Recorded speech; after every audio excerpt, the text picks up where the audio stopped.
प्रिय छात्रों नमस्कार। आप सभी का अपना YouTube channel RK study point में फिर से एक बार स्वागत है। अभी हम लोग पढ़ रहे हैं क्लास 11th का एनसीईआरटी मैथ्स, जिसमें हम लोग प्रश्नावली 1.4 को हल करेंगे।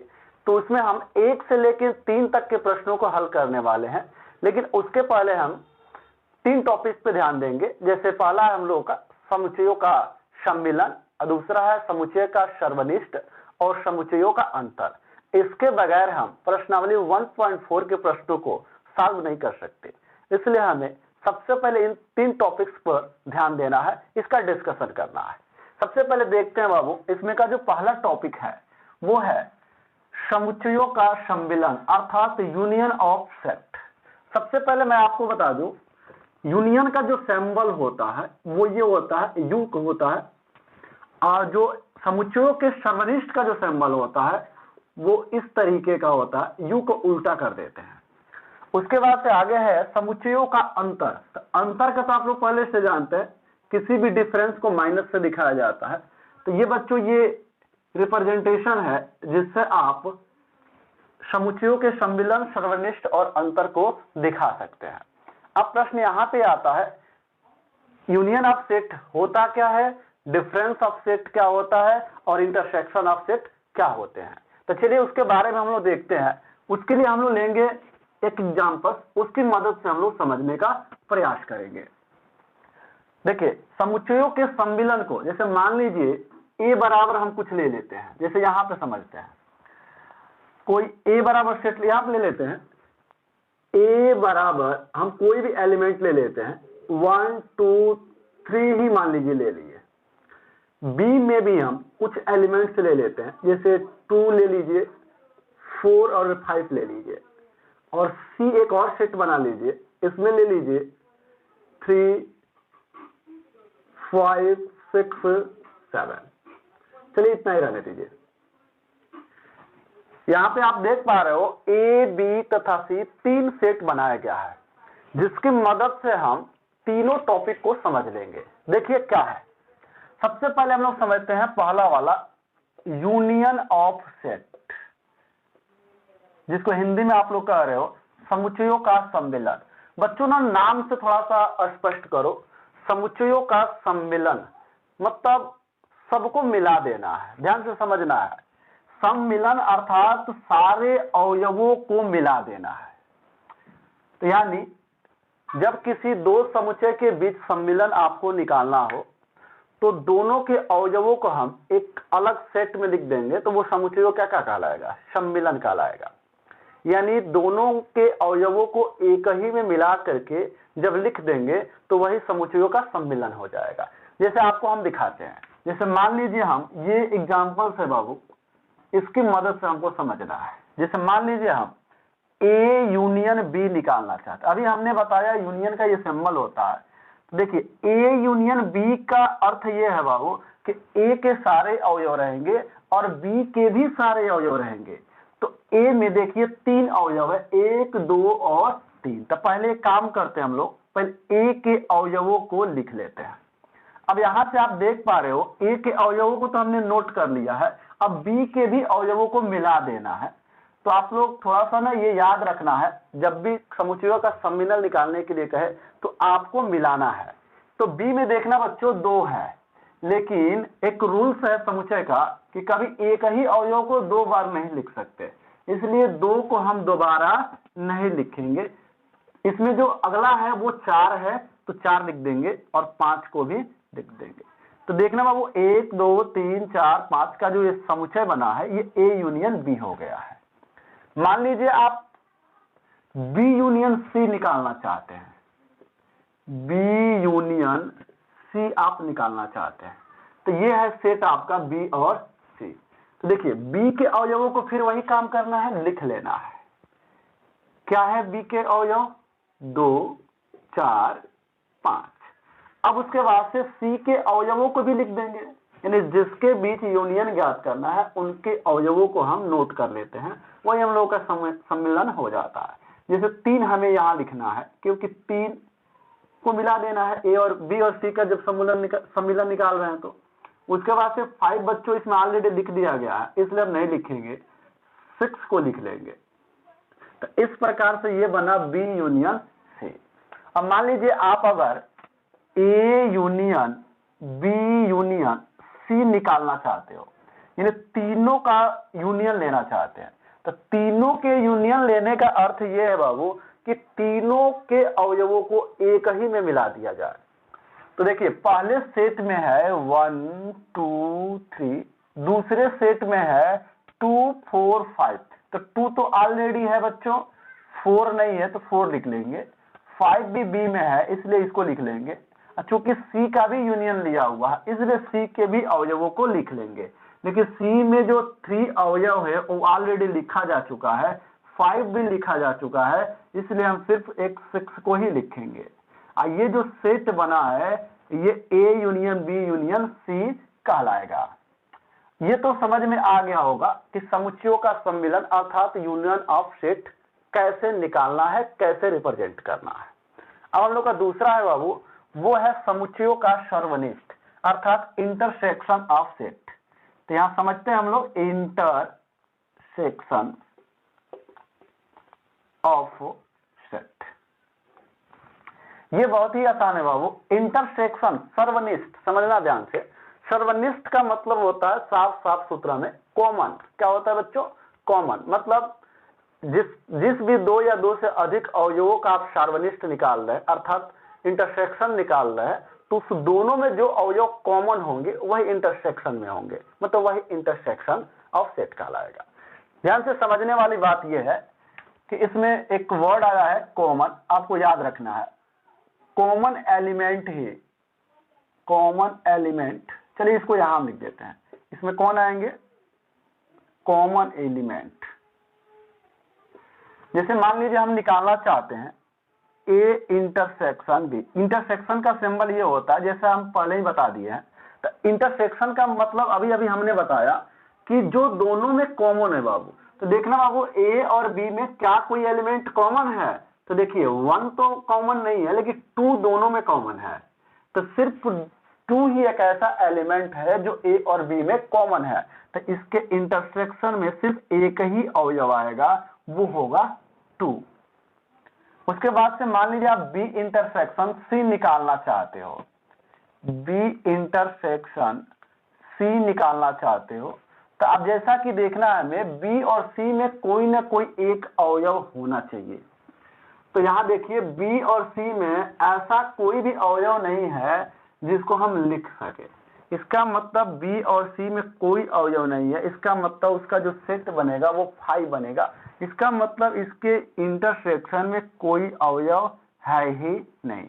तो ये हो गया एम्प्टी सेट, क्योंकि यहाँ 2 है लेकिन इसमें नहीं है, 4 है लेकिन 4 इसमें नहीं है, सॉरी 5 है बच्चों, यहाँ एक मिस्टेक हो गया, यहाँ पे 5 है। तो सिर्फ एक ही एलिमेंट कॉमन है 5, जो हम लोग का इंटरसेक्शन हो जाएगा। अब मान लेते हैं हम लोग A intersection B intersection C निकालना चाहते हैं, यानी A intersection B intersection C निकालना हो। A intersection B B intersection C का अर्थ है कि ए बी तथा सी तीनों में कॉमन होने चाहिए। तो क्या तीनों में कोई एलिमेंट कॉमन है? बच्चों देखो 1 इसमें है, 1 इसमें नहीं है, 1 इसमें भी नहीं है, 2 इसमें है मगर 2 इसमें भी है लेकिन इसमें बिल्कुल ही नहीं है, 3 इसमें है मगर इसमें नहीं है, इसमें है। इसका मतलब ये है कि इस तीनों में ऐसा कोई एलिमेंट नहीं है जो कॉमन है, मतलब एक ही एलिमेंट सब में है, इसलिए हम इसको लिखेंगे 5। तो ये हो जाएगा 5 सेट। गलती से इसमें हम लोग 5 लिख दिए थे, चलिए कोई बात नहीं। मान लीजिए एक सेट और आप निकालना चाहते हैं, मान लीजिए आप यूनियन इसका ले लेते हैं। सपोज दैट ए और इंटरसेक्शन सी अगर आप निकालना चाहते हैं, ए इंटरसेक्शन सी, तो इसमें परेशान होने की जरूरत नहीं है, ए और सी में जो अवयव कॉमन होगा वही हो जाएगा। तो जैसा कि आप देख पा रहे हो बाबू 3 एक ऐसा एलिमेंट है जो सर्वनिष्ठ है। तो ये रहा हम लोगों का इंटरसेक्शन ऑफ सेट।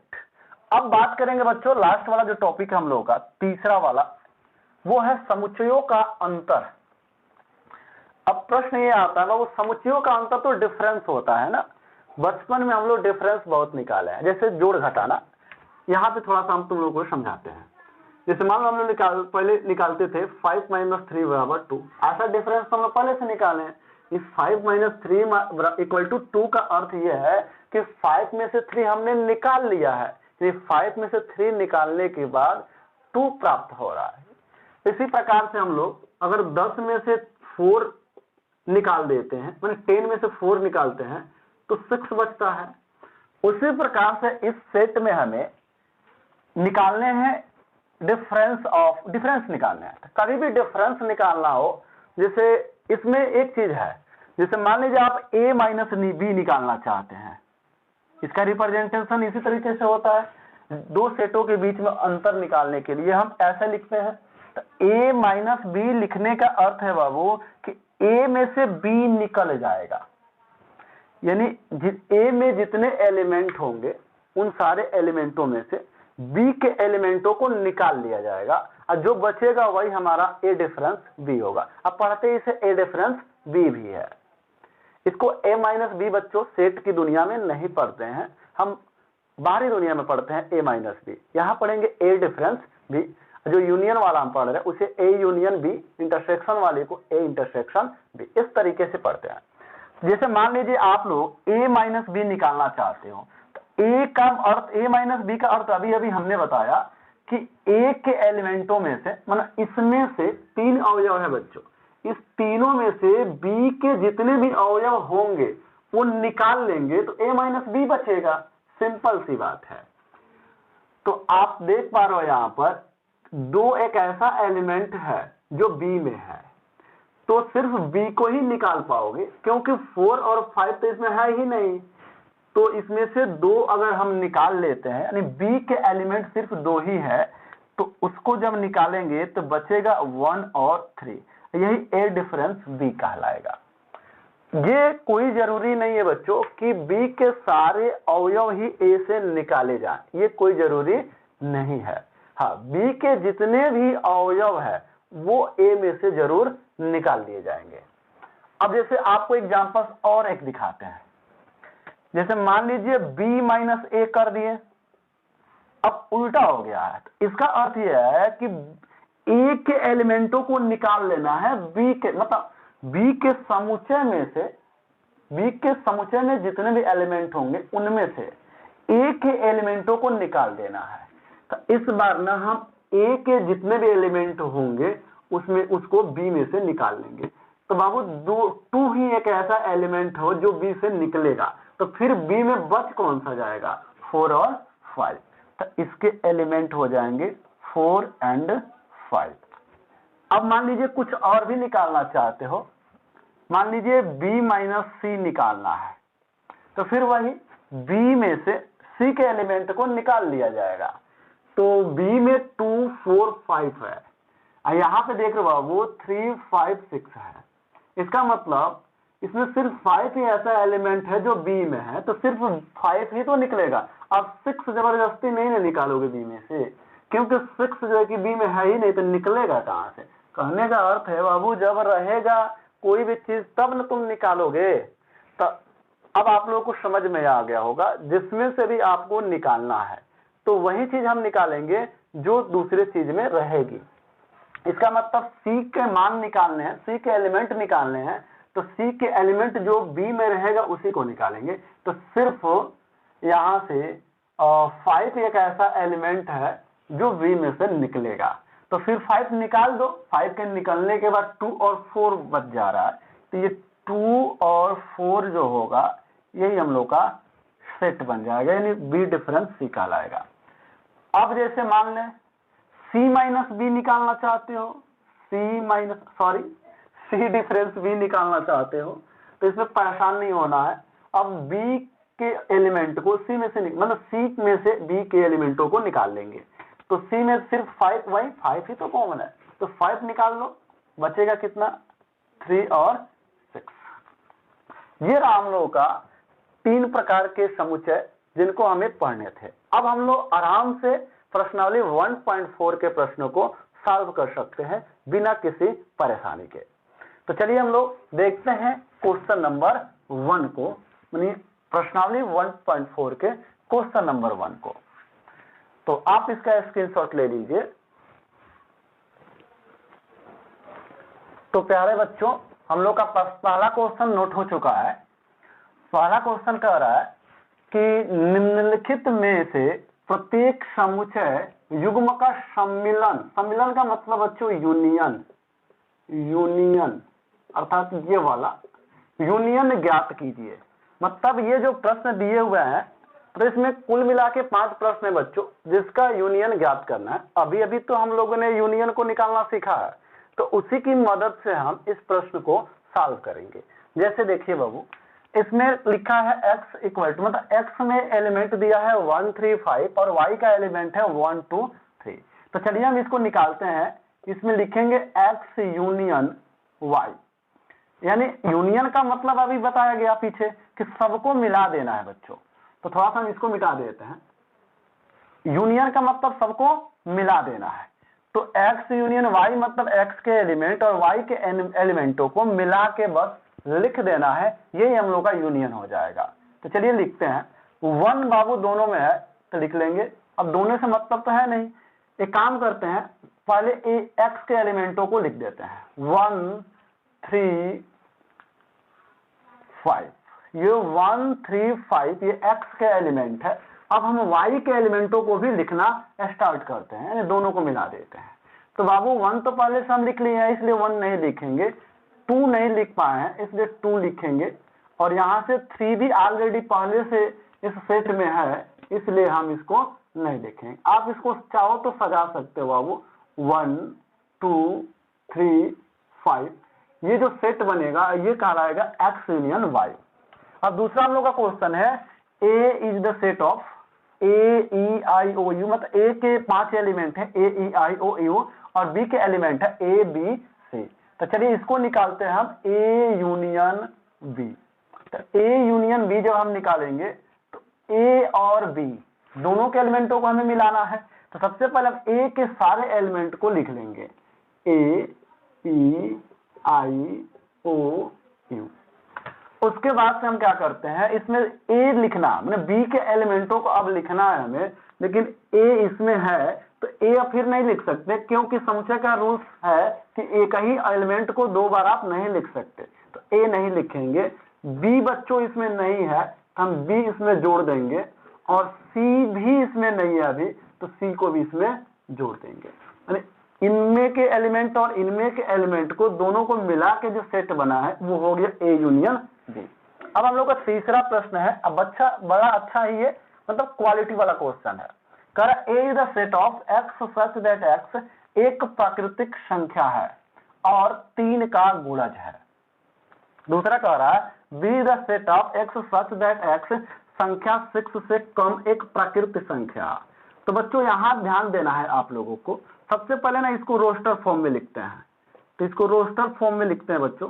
तो x चूंकि एक प्राकृतिक संख्या और 3 का गुणज है, प्राकृतिक संख्या तो 1 2 3 4 1 से स्टार्ट होकर अनंत तक जाती है। तो 1 है लेकिन एक प्राकृतिक संख्या है और 3 का गुणज भी है, मतलब प्राकृतिक संख्या का मतलब 3 का गुणज होना चाहिए। तो पहला 3 का गुणज 1 3 होगा, दूसरा 6, तीसरा 9, अगला 12, ऐसे डॉट डॉट बहुत सारे आएंगे। 3 के गुणज का मतलब हो मल्टीपल, मतलब 3 में मल्टीप्लाई करते जाओ, जो भी संख्या मिलेगी सब 3 के मल्टीपल होंगे, गुणज होंगे। अब थोड़ा इसको भी रोस्टर फॉर्म में लिख लीजिए आप लोग, तो इसमें दिक्कत वाली कोई चीज नहीं है। x संख्या 6 से कम एक प्राकृतिक संख्या है। अब वो 6 से कम मतलब 6 नहीं होगा, 6 से कम जितने भी प्राकृतिक संख्याएं होंगी वो आ जाएंगे। तो आप लोगों को पता है कि प्राकृतिक संख्या में 0 नहीं होता, 1 से स्टार्ट होता है। कर दीजिए 1 से स्टार्ट, 1 2 3 4 5 6 तो हम लिख नहीं सकते क्योंकि 6 से कम कहा है। अब यहां से आप आराम से इस प्रश्न का उत्तर दे सकते हो, A यूनियन B। तो बच्चों ध्यान से समझना है आप लोगों को, A यूनियन B निकालना है तो A आपको कोई जरूरी नहीं है कि A के ही पहले एलिमेंट को लिखेंगे, हमें दोनों को मिला के लिखना है। किसी के भी एलिमेंट को पहले लिखो, बाद में लिखो, दाएं कैसे भी लिखो, कोई दिक्कत उसमें नहीं है। हम एक काम करते हैं, B के एलिमेंट को पहले लिख लेते हैं क्योंकि ये परिमित है, और चूंकि A वाला जो एलिमेंट है वो अपरिमित है। तो लिखेंगे 1 2 3 4 5 5 तक इसमें एलिमेंट है बी के। अब ए के भी एलिमेंट को मिला दो, ए यूनियन बी बन जाए। तो इसमें 3 है, 3 तो ऑलरेडी लिखा गया है, 6 नहीं लिखा गया है, तो 6 हो जाएगा, 9 12 डॉट डॉट डॉट लगा देते हैं। मतलब इस तरीके से अब और भी एलिमेंट आएंगे, यहां से 3 के मल्टीपल के रूप में एलिमेंट आना स्टार्ट हो जाएंगे। तो ये रहा हम लोग का ए यूनियन बी, ये हम लोग का रिक्वायर्ड आंसर। अब हम लोग देखते हैं अगले प्रश्न अर्थात चौथे नंबर को।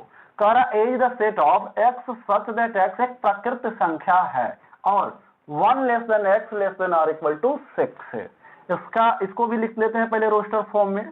तो बच्चों रोस्टर फॉर्म लिखना आप लोगों को बता दिया गया है, अगर नहीं जानते होंगे तो जाके हम प्ले लिस्ट मिल जाएगा आप लोगों को, उसमें जाके आप देख सकते हैं। यहाँ देखना है 1 लेस देन एक्स, एक्स का जो मान है बच्चों 1 से बड़ा है, समझना ध्यान से है।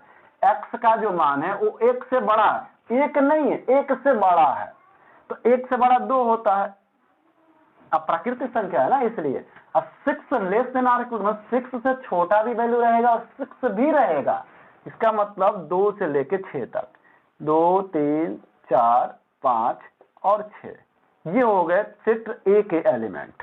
अब सेट बी के एलिमेंट को निकालो। कह रहा B is the set of x such that x एक प्राकृतिक संख्या है और 6 less than x less than 10। इसका मतलब एक्स का मान 6 से बड़ा और 10 मतलब 10 से मतलब 6 से बड़ा और 10 से कम है। इसका मतलब 6 नहीं होगा, 10 भी नहीं होगा, 6 और 10 के बीच के सारे अवयव हो जाएंगे। तो 6 का आगे 7 8 9 10 तो हो नहीं सकता, तो 7 8 और 9 एलिमेंट हो जाएंगे। अब आराम से आप चाहो तो इसका आंसर दे सकते हो, क्या लिखोगे? A union B. निकाल लो इसको, ए यूनियन बी। ए और बी के अवयवों को मिला दो, एलिमेंटों को मिला दो। ए के एलिमेंट है 2 3 4 5 6। अब देखना यहाँ पे 7 8 9, ये तो गिनती हो गई, या 7 8 9 इसमें जो है कि दोबारा हो नहीं रहा। अब लिखना तो है दोनों को मिला के, तो 7 8 9 ये हो गए हम लोगों का ये यूनियन बी। अब एक लास्ट प्रश्न बच गया है, 5वां। तो ए इज द सेट ऑफ, मतलब ए के एलिमेंट है 1 2 3 और बी के एलिमेंट है कुछ भी नहीं 5। 5 का मतलब होता है बच्चों इसके अंदर कोई भी एलिमेंट है ही नहीं। तो बताओ जब ए और बी को जब मिलाओगे, ए यूनियन बी जब निकालोगे, तो जब कोई अवयव है ही नहीं है तो मिलाओगे कहां से? यानी ए यूनियन बी बराबर जो एलिमेंट जो आंसर आएगा वो ए के ही अवयव आ जाएंगे। चाहो तो आप ऐसे लिख सकते हो, ए यूनियन बी बराबर ए। तो प्रिय बच्चों, आप लोगों के सामने दूसरा और तीसरा प्रश्न दोनों नोट हो चुका है। चलो देखते हैं। कह रहा मान लीजिए कि A equal to A B, B equal to A B C, क्या A C B, A union B ज्ञात कीजिए। देखना इस प्रश्न में ए और ये दोनों दिया हुआ है, ए और बी के एलिमेंट्स दिए हुए हैं। कह रहा क्या ए सबसेट बी होगा। तो बच्चों आप लोगों को सबसेट हम पढ़ाए थे, जब भी कोई एलिमेंट किसी का सबसेट होता है, मतलब जो सबसेट होता है उसके सारे अवयव दूसरे एलिमेंट में होने चाहिए। तो कहते हैं, जैसे कहने का मतलब इसमें कह रहा है ए सबसेट बी, ए सबसेट बी तब होगा जब ए का सारा एलिमेंट बी में होगा। तो यहाँ पे देखो ए में जो एलिमेंट है वो 2 है, ए और बी। तो क्या ए के सारे एलिमेंट बी में है? तो आप देख पा रहे हो ए में जो है कि 2 एलिमेंट है, ए और बी, जो ए में बी में दोनों है। इसका मतलब ए का सारा एलिमेंट बी में है, अर्थात ए, यहाँ पे उत्तर में हल में लिख दोगे ए सबसेट बी है, मतलब ये है। इसका मतलब ए सबसेट बी होगा क्योंकि ए का प्रत्येक अवयव बी में है। चाहो तो यहां पे लिख सकते हो क्योंकि ए का प्रत्येक अवयव